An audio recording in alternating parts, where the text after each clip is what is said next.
अरे की कुछ बोला लगे डांट देलू लगे न का डर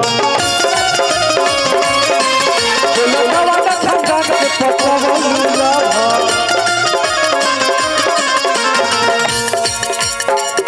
अरे की छेद हो जाई तोरा बाती मेरे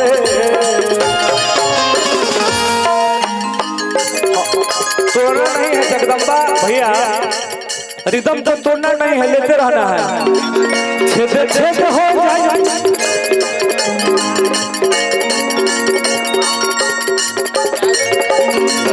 छेद हो जाए तोरा बाती मेरे हमारी शिक्षर के छह गोली छाती मेरे और होला खाली यही जाती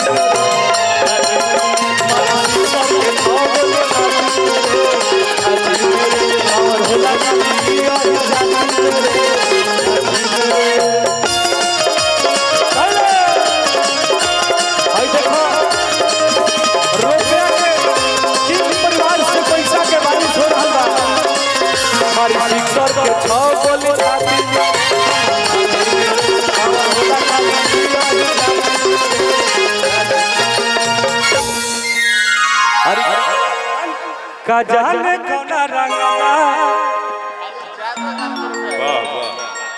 ए भाई देखो हम तो जाइल वाली इनाम पे और सागर भैया का ऐसा फरमाइश बा कि पूरा तो हमारा करही के पड़ी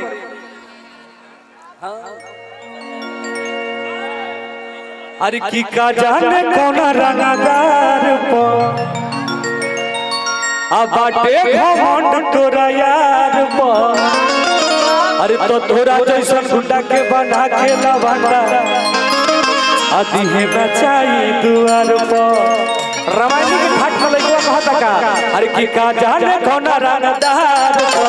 बाटे घमंड तोरा यार तोरा जैसन गुंडा के बना के लवंडा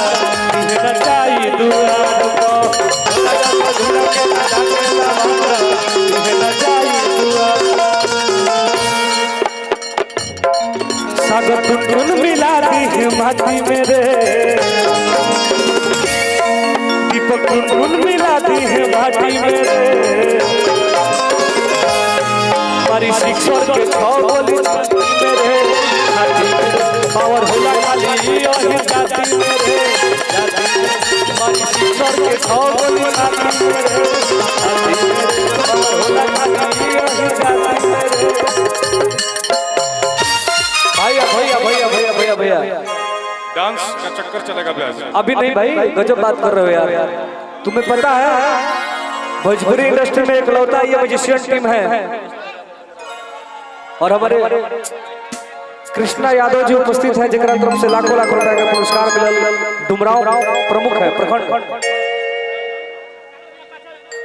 डुमराव के भैया के तरफ से पुरस्कार बार हाँ अच्छा तुझे हो रूपवा हाँ मैं गा रहा हूँ देखिए आपका फरमाइश में कभी उतार सकता हूँ